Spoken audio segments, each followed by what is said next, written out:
World blood donor day ते अज तुहानू चंडीगढ़ ਦੇ ਇੱਕ ਅਜਿਹੇ ਸ਼ਖਸ ਦੇ ਨਾਲ ਮਿਲਾਨ ਜਾ ਰਹੇ ਜਿਹੜੇ ਕਿ 46 ਬਾਰ ਜਿਹੜੇ ਬਲੱਡ ਡੋਨੇਟ ਕਰ ਚੁੱਕੇ ਨੇ ਅਤੇ ਉਹਨਾਂ ਦੀ ਇੱਕ ਸੰਸਥਾ ਹੈ ब्लड सेवक करके। साडे नाल है राकेश शर्मा। ब्लड डोनेशन का जो जिम्मा उठाया है ये पर्सनली तौर पे मैं अगर मैं कहूँ कि एक टाइम पे मुझे भी नहीं मिल पाया था ब्लड, तो चंडीगढ़ की बात है पीजे हॉस्पिटल के, उस टाइम पे क्या था हमें इस चीज़ों की नॉलेज नहीं थी कि भी ब्लड है क्या चीज़ और अगर इनकेस कभी ज़रूरत पड़ती तो उसको कैसे हम ले सकते हैं। तो उस टाइम पे ज़रूरत थी, हमें उस टाइम नहीं मिल पाया था, काफ़ी संस्थाएं ने भी हेल्प की थी इसमें। तो फिर उसके बाद मेरे माइंड में ये चीज़ आया कि ऐसे कई लोग हैं जिनको ब्लड की हेल्प चाहिए होती है और उनको ब्लड नहीं मिल पाता है। फिर कॉलेज लाइफ से मैंने ये चीज़ स्टार्ट किया और कॉलेज के साथ थ्रू मेरे साथ फ्रेंड्स मिलते गए और आगे के धीरे धीरे हम एक टीम बना चुके हैं जो ब्लड सेवक के नाम पे काफ़ी लोगों तक जागरूक है इस चीज़ के बारे में। मैम अगर यूथ की बात करें तो अप्रोक्सीमेटली हमारे पास 5000 से प्लस जो वॉलंटियर हैं वो ज्वाइन हो चुके हैं हमारे साथ और ऐसे काफ़ी लेडीज़ हैं जो आगे आ रहे हैं, तो काफ़ी बड़ी एक टीम हो चुकी है हमारी इस टाइम पे। एक्चुअली मैम क्या मेन प्रॉब्लम ये है ना, हमें ये चीज़ नहीं पता कि हमें ब्लड डोनेट क्यों करना चाहिए। उसके भी कई रीजंस होते हैं। एक तो आपके चलो बॉडी की पर्सनली बेनिफिट्स होते हैं आपके, है ना, तो कई ये चीज़ें होती हैं। जैसे अगर हम ब्लड डोनेट करते हैं हमारे ना डोनर्स कार्ड बनते हैं। तो मैं आपको एग्जांपल देता हूँ, हमारा चंडीगढ़ जो पीजीआई हॉस्पिटल, अगर आप वहाँ पे 1 साल के अंदर ब्लड डोनेट करते हैं तो आपका छोटा सा एक कार्ड बना दिया जाता है जिससे आप कभी भी अपना ब्लड वहाँ पे एक कार्ड दिखाकर एज अ रिप्लेसमेंट ले सकते हैं। क्योंकि अगर आपको कभी भी ब्लड की ज़रूरत होती है तो 2 चीज़ें पे चलता है ब्लड बैंक। अगर आपको ब्लड चाहिए तो पहले आपको ब्लड डोनेट करना पड़ता है, तभी आपको ब्लड मिल पाता है। तो रीज़न यही है कि पेशेंट को ब्लड नहीं मिल पाता क्योंकि वो खुद तो ब्लड डोनेट करते नहीं हैं, वही सोचते हैं कि भाई हमें ब्लड बैंक खुद दे दे ब्लड। जब ब्लड बैंक के किसी को डोनेट ही नहीं करेगा तो किसके पास ब्लड आएगा। तो और जो कैंप लगाने का मेन मोटिव यही होता है कि ब्लड की कहीं ना कहीं हम उस चीज़ की शॉर्टेज को कम कर सकें ब्लड कैंप के थ्रू।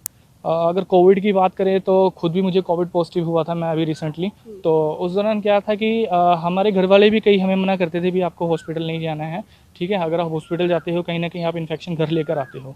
तो इस चीज़ को हमने बहुत बुरे तरीके से फेस किया था क्योंकि उस टाइम हमारे पास क्या डोनर नहीं हो पा रहे थे। हम जिसे भी कॉल करते थे कि भाई इस हॉस्पिटल की रिक्वायरमेंट है, पेशेंट का कॉल आया हमें, आप जा सकते हैं, बट वो साफ हमें मना कर देते थे कि हम नहीं जा सकते हैं क्योंकि इन्फेक्शन का थोड़ा डर रहता है। मैम जो हमारी संस्था है वो as a all level India पे काम कर रही है क्योंकि हमारी जो संस्था के साथ ऐसे बहुत सारे ब्लड कोऑर्डिनेटर्स जुड़े हुए हैं हर स्टेट के, जो कहीं ना कहीं हमारा साथ देते हैं। एज अ लिंक हमारे काफ़ी अच्छे हो चुके हैं कि अगर कहीं भी हमें रिक्वायरमेंट आती है, अगर चंडीगढ़ में भी अगर कहीं बिहार का या यूपी का केस भी आता है तो हम डायरेक्टली उनसे बात करके वो केस करवा सकते हैं। सोशल मीडिया पे एक हमारी पहल चल रही है ब्लड सेवक नाम से।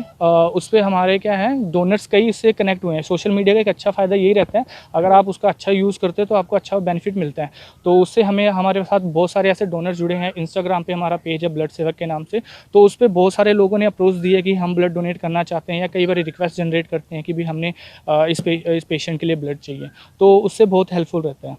मैसेज मैं सभी को एक चीज़ यही मतलब मैसेज का एक छोटी सी अवेयरनेस ही देना चाहूँगा कि ब्लड डोनेट ज़रूर करो। आपसे इसके 2 फ़ायदे हैं, एक तो आपका पर्सनली बेनिफिट है और एक है इससे कि अगर आपको कभी ज़रूरत पड़ती है ब्लड की तो आप वहाँ से ब्लड ले सकते हो। पर शर्तें यही होती हैं कि अगर आपने पीजे में, अगर एग्जांपल दूँ तो अगर आपने पीजे में ही डोनेट किया तो आप उसे पीजे से ही ब्लड ले सकते हो। कई बार लोग ये चीज़ कहते हैं कि भाई मैं 10 साल से ब्लड डोनेट कर रहा हूँ, ये कर रहा हूँ, मेरी फैमिली को आप ब्लड नहीं दे रहे हो। ब्लड बैंक वालों को कई बार इल्ज़ाम लगाते हैं चीज़ कि मैं इतनी बार कर चुका हूँ, बट उसका रीज़न यही होता है कि आप जहाँ भी ब्लड डोनेट करते हैं आप सिर्फ वहीं से ही अपना ब्लड ले सकते हैं। तो मैं यही कहना चाहूँगा आप सभी ब्लड डोनेट करो और आगे आओ, इससे क्या पेशेंट की जान बचेगी और आपका अपना पर्सनल बेनिफिट तो है ये शरीर को लेकर। मैम अगर बात करें तो एक ना मंथ चल रहे होते हैं कि इस टाइम पे ना ज़्यादा ज़रूरत होती है। अभी जैसे पिछला महीना गया है हमारे पास क्या था, ए पॉजिटिव की बहुत ज़्यादा रिक्वेस्ट आ रही थी हर एक हॉस्पिटल से। इस टाइम पे क्या था, ए पॉजिटिव की मतलब मिल नहीं रहे थे जल्दी। तो और आपने जैसे बात किया थैलेसीमिया बच्चों के लिए, तो हमारे पास क्या है से 20 से 25 थैलेसीमिया पेशेंट जो मैंने अडॉप्ट किए हुए हैं, तो अलग अलग जैसे चंडीगढ़ के हैं या अपने पटियाला साइड से हैं, तो उनका इलाज चल रहा होता है पीजीआई से और वहीं से इनका ब्लड ट्रांसफ्यूज़न होता है। तो हमारे पास डेली कॉल इनकी आती है कि सर हमें मतलब हमारे 14 दिन कंप्लीट होने वाले हैं, हमारे ब्लड ट्रांसफ्यूज़न है, तो सर हमें डोनर्स कर दो अरेंज। तो उसके लिए क्या है हम डोनर्स करते हैं अरेंज। और पीजीआई की अच्छी खास बात ये है कि वो हर सैटरडे ब्लड कैंप भी लगाते हैं जो उनका थैलेसीमिया डिपार्टमेंट है। तो उससे क्या है काफ़ी बेनिफिट हो जाती है थैलेसीमिया पेशेंट के लिए। अगर मैं बात करूँ तो अगर 100 में से सिर्फ एक ही बंदा होता है जो हमें कहता है कि सर हम ब्लड डोनेट करना चाहते हैं। अब एक चीज़ होती है कि अगर हमने किसी पेशेंट की हेल्प की है तो इवन वो खुद आगे नहीं आते हैं कि सर आपने हमारे लास्ट मंथ हमारे बच्चे की जान बचाई है, ठीक है, आपने ब्लड अवेलेबल कराया था, तो सर हम खुद अपना ब्लड डोनेट करना चाहते हैं। ऐसे लोग बहुत कम हैं।